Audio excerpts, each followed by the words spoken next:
The song was Bring the Noise. The year was 1991. I'm Scott Ian of Anthrax, and these are the sounds of the time.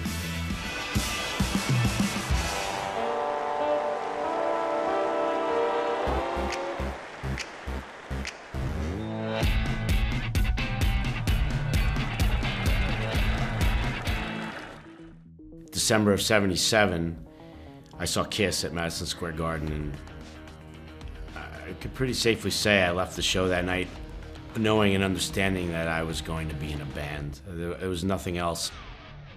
In the late 70s, rock music was getting harder, heavier, and louder, and the next generation of metal rockers was ready to raise the bar.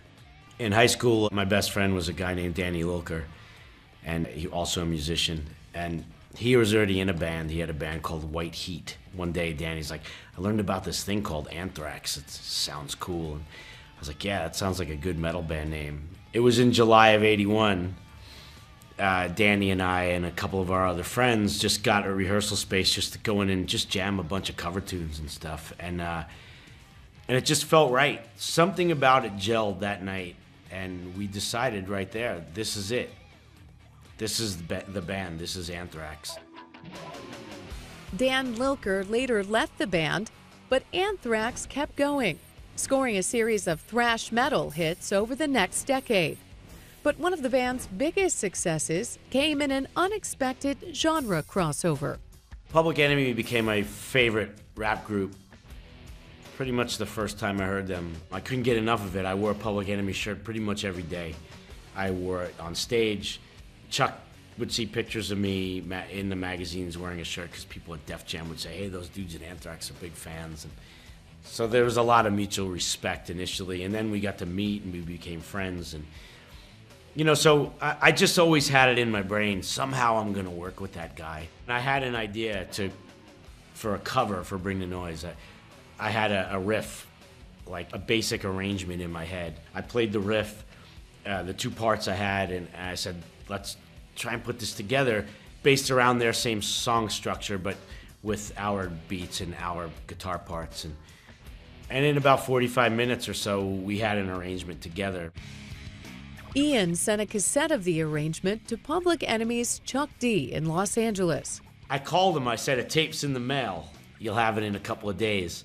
We covered Bring the Noise. It's slamming, dude. Wait till you hear it. We're so excited about this. We want you and Flavor to do the vocals. And he's like, that's really cool, Scotty, but don't you think we should do something new? We already did Bring the Noise. Yeah, I get it. But we just had this idea, and you just got to hear it. Bring the Noise was released in July 1991. That same month in Chicago, Anthrax took a night off from touring to shoot the video, with Chuck D and Flavor Flav flying in to take part. Radio stations are questioning their blackness, they call us a black, but we'll see you Brooklyn and stereo. Bring the noise. In this van on the way from the video shoot back to the hotel, we had so much fun. It was like, we really need to go do this. Like, it was like playing a show, but fake playing the song over and over again. Like, we need to go do this. We need to go play shows. And now Anthrax and Public Enemy are going on tour together.